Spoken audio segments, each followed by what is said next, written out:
নমস্কার বন্ধুরা, আধ্যাত্মিক বাণী চ্যানেলে জানাই আপনাদের স্বাগত। বন্ধুরা, আশা করছি ঈশ্বরের আশীর্বাদে আপনারা প্রত্যেকেই ভালোই আছেন এবং সুস্থই আছেন। সামনেই আসতে চলেছে ফলহারিণী অমাবস্যা। এই দিন কিভাবে আপনারা আপনাদের বাড়ির সমস্ত বাস্তুদোষ দূর করতে পারবেন এবং কিভাবে গোপন শত্রুর হাত থেকে রক্ষা পাবেন, তার উপর এই ভিডিওটি বানানো হয়েছে। এই দিন মা তারা ভক্তদের ওপর বিশেষ কৃপা করেন। তার উপাসকের সকল কর্মে অশুভ ফল তিনি হরণ করেন এবং তাকে মোক্ষ ফল দান করেন। এই বিশেষ কাজটিও আপনারা করবেন অমাবস্যার দিন, তাহলে এটি আরও বেশি ফলপ্রদায়ী হবে।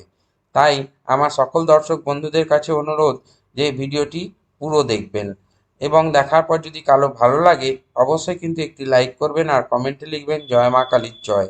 এবং বন্ধুরা, অবশ্যই ভিডিওটি শেয়ার করবেন আপনার নিকট আত্মীয় স্বজন ও বন্ধু বান্ধবের সাথে। এই বছর অর্থাৎ 2024 সালে ফলহারিণী অমাবস্যা পড়ছে বাংলার 22শে জ্যৈষ্ঠ 1431, ইংরেজি 5ই জুন 2024 বুধবার দিন। অমাবস্যা পড়ছে বুধবার রাত্রি 7:15 থেকে, থাকবে বৃহস্পতিবার দিন বিকেল 5:53 পর্যন্ত। আপনারা এই বিশেষ উপায়টি করবেন বুধবার অমাবস্যা পড়ার পর। হিন্দু শাস্ত্রে রয়েছে অনেক শক্তির কথা। সকল শক্তির জন্য আলাদা আলাদা পুজোর দিন রয়েছে। সকল দেবতাদের পুজোর জন্য আলাদা দিন ও আলাদা তিথি নির্দিষ্ট করা আছে। সেই অনুসারে পালিত হয় ফলহারিণী অমাবস্যা।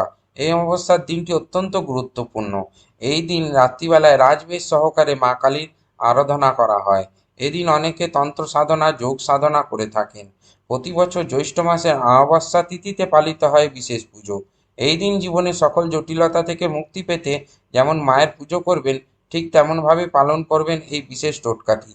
আর এই টোটকাটি আপনারা করবেন ফলহারিণী অমাবস্যার দিন রাত্রেবেলায়। বন্ধুরা, কখনো কি খেয়াল করেছেন যে হয়তো কোনো কারণ নেই, অকারণে বাড়ির প্রত্যেকটি সদস্যদের মধ্যে খিটিমিটি ঝগড়া, অশান্তি, কলহ, বিবাদ লেগেই রয়েছে। স্বামী স্ত্রীর মধ্যে সম্পর্কে মতবিরোধ তৈরি হওয়ার সাথে সাথে বাচ্চারাও হয়ে উঠেছে অমনোযোগী।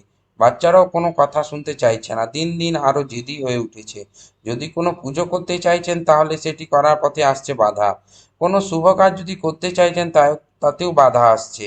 আপনি প্রচুর পরিশ্রম করছেন কিন্তু কোথাও গিয়ে আপনার উন্নতি আটকে যাচ্ছে। বাড়িতে অশান্তি, কলহ, বিবাদের জন্য আপনি মানসিকভাবে ক্ষতিগ্রস্ত হয়ে পড়েছেন। বাড়িতে যদি নেগেটিভ শক্তির পরিমাণ অত্যধিক মাত্রায় বেড়ে যায় তাহলে কিন্তু সেই বাড়ি থেকে কোনো ভালো ফল কিছুই হতে পারে না। অর্থাৎ আপনি পরিশ্রম তো করবেন কিন্তু ফল ভালো পাবেন না। বাড়িতে রোগ, জ্বালা, যন্ত্রণা লেগেই থাকবে। এই রোগ থেকে আপনার যদি আর্থিক দিক দিয়ে অর্থ আগমন হয়ও, অর্থ জলের মতো করে বেরিয়ে যায়। তাই বন্ধুরা, ফলহারিণী অমাবস্যার এই তিথিটিতে আপনারা যদি সঠিকভাবে উপায় বা টোটকাটি করতে পারেন তাহলে আশা করছি 1 বছরের মতো আপনার বাড়িতে আপনার কোনো রকম নেগেটিভ এনার্জি আনাগোনা হবে না।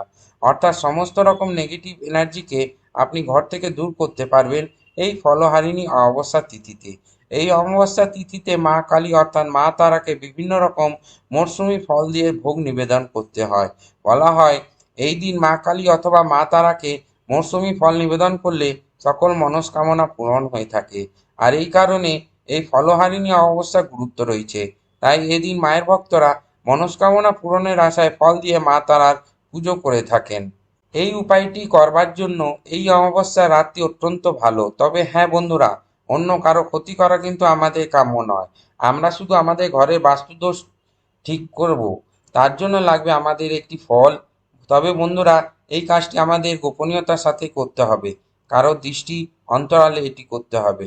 বন্ধুরা, গোপন শত্রু সবারই থাকে, আমরা তার সম্বন্ধে অবগত হই না, কারণ তারা থাকে গুপ্ত। তারা সবসময় আমাদের জন্য খারাপ চেয়ে চলেছে এবং তাদের এই সবসময় খারাপ চাওয়ার জন্য, তাদের ইচ্ছাশক্তির জন্য আমাদের জীবনের পথে উন্নতি আটকে যাচ্ছে, আমাদের ঘরে সুখ শান্তি আসছে না। বন্ধুরা, গুপ্ত শত্রুর হাত থেকে রক্ষা পেতে একটা অমোঘ টোটকা বা উপায় আমি বলে দিচ্ছি। ফলহারিণী অমাবস্যার দিন আপনারা এটি করবেন। এই উপায়টি করতে আপনাদের লাগবে একটি কাঁচা পাতি লেবু। পাতি লেবুটি যেন সবুজ হয় এবং কোনো দাগ বা কাঁটা বা কিছু খুঁত যেন না থাকে।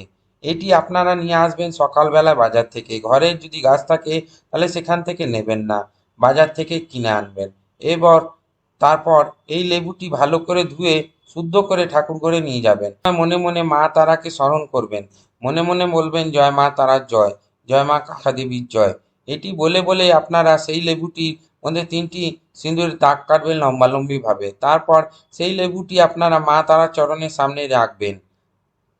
ফলহারিণী অমাবস্যার দিন মা কালীর পুজো অবশ্যই করবেন এবং এই লেবুটি মায়ের চরণে রাখার সময় মনে মনে প্রার্থনা করবেন যে আপনার যারা গুপ্ত শত্রু আছে যেন বিনাশ হয়, তাদের কোনো ইচ্ছাই যেন পূর্ণ না হয়।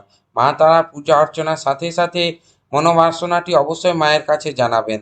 তারপর সেই লেবুটি সারাদিন এবং সারা রাত্রি অর্থাৎ অমাবস্যা তিথি শুরু থেকে সারা রাত এবং তিথি চলাকালীন সারাদিন ঠাকুর ঘরে মায়ের চরণের কাছে রেখে দেবেন। পরের দিন অর্থাৎ শুক্রবার দিন সূর্যোদয়ের আগে উঠবেন এবং সেই লেবুটিকে সেখান থেকে নিয়ে 4 কোণা 4 মাথার মোড়ে গিয়ে সেই লেবুটি ফেলে দিয়ে আসবেন।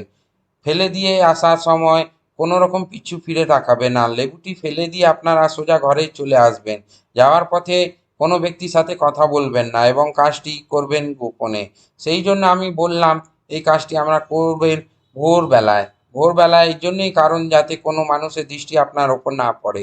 কারণ এই টোটকাটি আমাদের অগোচরে করতে হবে। যদি বন্ধুরা আপনাদের কোনো গোপন শত্রু থেকে থাকে এবং সে যদি সর্বদা আপনার জন্য ওই খারাপ ইচ্ছা চাইছে, তাহলে সেই শত্রুর কিন্তু নাশ হবে।